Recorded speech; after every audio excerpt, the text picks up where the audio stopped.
अनेकता में एकता और विभिन्न रूपों में एकता की अभिव्यक्ति भारतीय संस्कृति की सोच रही है। एकात्म मानववाद एवं अंत्योदय के प्रणेता प्रखर राष्ट्रवादी एवं महान विचारक आदरणीय पंडित दीनदयाल उपाध्याय जी के जयंती पर सशत नमन। बीएचयू में एक स्पेशल लेक्चर था पंडित दीनदयाल उपाध्याय जी के ऊपर, वही आप लोगों के साथ मैं शेयर कर रही हूँ। और जो यहाँ पर लेक्चर देने आए थे वो डॉक्टर विनय सर हैं, तो आपके लिए ये लेक्चर। पीस कीपिंग फोर्सेस जाते हैं, उसमें the performance of forces gone from India who became later on part of several international peacekeeping forces have been commended for their performance, for their contribution. All बीच में Syria में और Libya में crisis हुआ, विदेशी नागरिक अटक पड़े। सुषमा स्वराज जी हमारी विदेश मंत्री थी, उन्होंने भारत के लोगों को वहां से निकालने के लिए जी जान से मेहनत की। भारत के लोग निकल पड़े, सुरक्षित माहौल में आ गए। तो अमेरिका ने भी हमें कहा कि भैया हमारे लोगों को भी लगे। वैक्सीन मैत्री की बात में करो, कई ऐसे विषय जो हमारे मॉन्यूमेंट्स है। अभी मैं अंकोर वट गया था, पूरे अंकोर वट के, और यहाँ पर सिद्धार्थ जी बैठे हैं, दक्षिण पूर्व एशिया के कई ऐसे देश है जहां के प्राचीन जो भी हेरिटेज साइट्स है उनकी मरम्मत, उनमें सुधार, उनका रखरखाव, इसमें भारत के आर्कियोलॉजी, इसमें कोई अतिरेक नहीं है। और इसलिए हम भारतीय है, हम हिंदू है, हम इस सनातन धारा के अंग है, ये हमारी पहचान है। इसके प्रति एक सकारात्मक सार्थक अभिमान होना, इसमें कुछ गलत नहीं।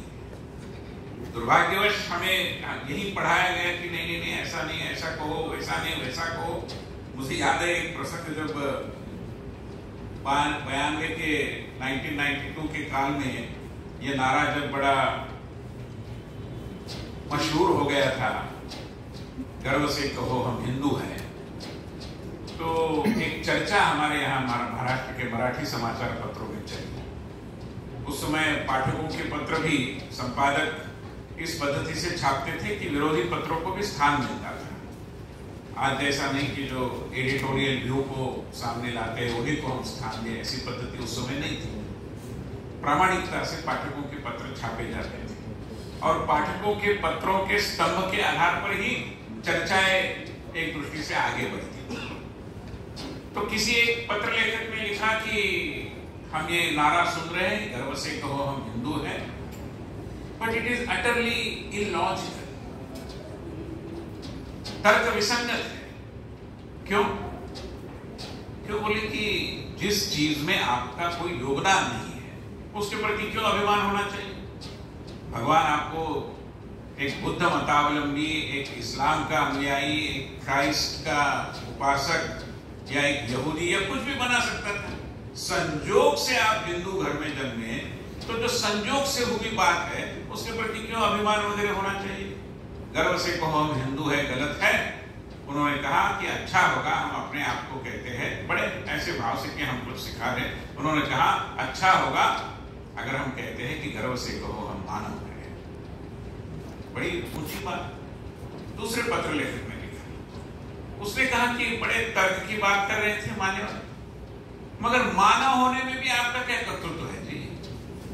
आप मेंढक बन सकते थे, बैल बन सकते थे, घोड़ा बन सकते थे, कुछ भी बन सकते थे।